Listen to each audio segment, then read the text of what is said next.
Hi hello ಸ್ನೇಹಿತರೆ, welcome to super ಅಡುಗೆ ಕಟ್ಟೆ. ಸ್ನೇಹಿತರೆ, ಇವತ್ತು ಬಾಣಂತಿಯರಿಗೆ ಮಾಡೋವಂಥ ಒಂದು ಚಟ್ನಿ ರೆಸಿಪಿ ಹೇಳ್ಕೊಡ್ತಾ ಇದ್ದೀನಿ ಸ್ನೇಹಿತರೆ. ಬರೀ ಬಾಣಂತಿಯರಿಗಲ್ಲ, ಬೇರೆಯವರು ಒಳ್ಳೆಯ ಆರೋಗ್ಯಕ್ಕೆ ಈ ಒಂದು ಚಟ್ನಿನ ಮಾಡಿ ಉಪಯೋಗಿಸ್ಕೋಬೋದು. ಹಾಗೆಯೇ ಡಯಾಬಿಟೀಸ್ ಪೇಷಂಟ್ಸ್ಗಂತೂ ಇದು ಮಾಡಿದ ರೆಸಿಪಿ ಅಂತಲೇ ಹೇಳ್ಬೋದು.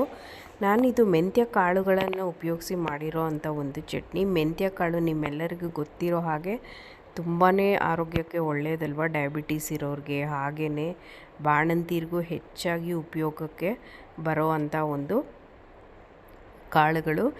ಇಂಥ ಒಂದು ಮೆಂತ್ಯ ಕಾಳು ಉಪಯೋಗಿಸಿ ಒಂದು ಅದ್ಭುತವಾದ ರೆಸಿಪಿನ ಇವತ್ತು ಮಾಡ್ತಾಯಿದ್ದೀನಿ.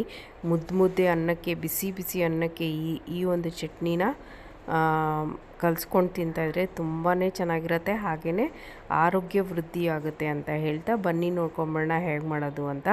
ಈ ರೆಸಿಪಿ ನೋಡೋಕ್ಕೆ ಮುಂಚೆ ನೀವು ನನ್ನ ಚಾನಲ್ಗೆ ಸಬ್ಸ್ಕ್ರೈಬ್ ಮಾಡ್ಕೊಳ್ದೆ ರೆಸಿಪಿನ ನೋಡ್ತಾಯಿದ್ರೆ ದಯವಿಟ್ಟು ಸಬ್ಸ್ಕ್ರೈಬ್ ಮಾಡ್ಕೊಂಡು ನೋಡೋದ್ರಿಂದ ಎಲ್ಲ ನನ್ನ ವೀಡಿಯೋಗಳು ನಿಮ್ಮನ್ನ ತಲುಪುತ್ತೆ ಅಂತ ಹೇಳ್ತಾ let's get started with this recipe. ಸ್ನೇಹಿತರೆ, ಇದನ್ನು ಮಾಡೋದಕ್ಕೆ ನಾನು ಒಂದು 4 ಟೀ ಚಮಚ ಆಗುವಷ್ಟು ಮೆಂತ್ಯ ಕಾಳನ್ನ ತೊಗೊಂಡು ಮೊದಲು ಹುರ್ಕೊಂಡ್ಬಿಡ್ತೀನಿ.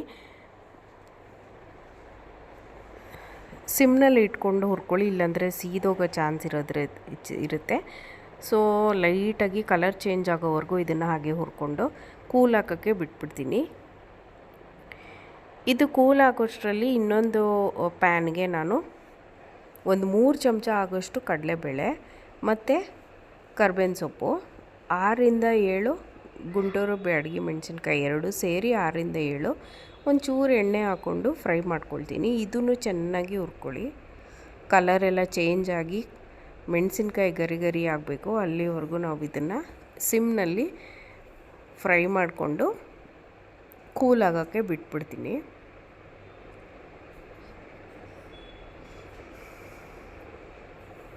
ನೋಡಿ, ಈಗ ಬಣ್ಣ ಎಲ್ಲ ಚೇಂಜ್ ಆಗ್ತಾಯಿದೆ.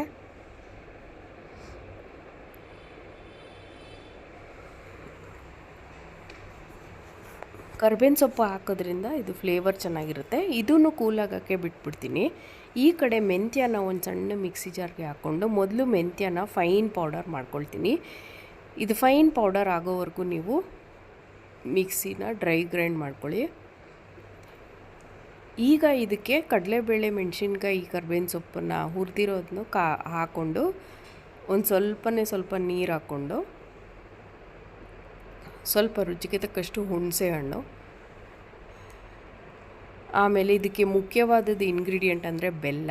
ರುಚಿಗೆ ತಕ್ಕಷ್ಟು ಬೆಲ್ಲ ಹಾಕ್ಕೊಳ್ಳಿ, ನಿಮಗೆ ಎಷ್ಟು ಬೇಕೋ ಅಷ್ಟು.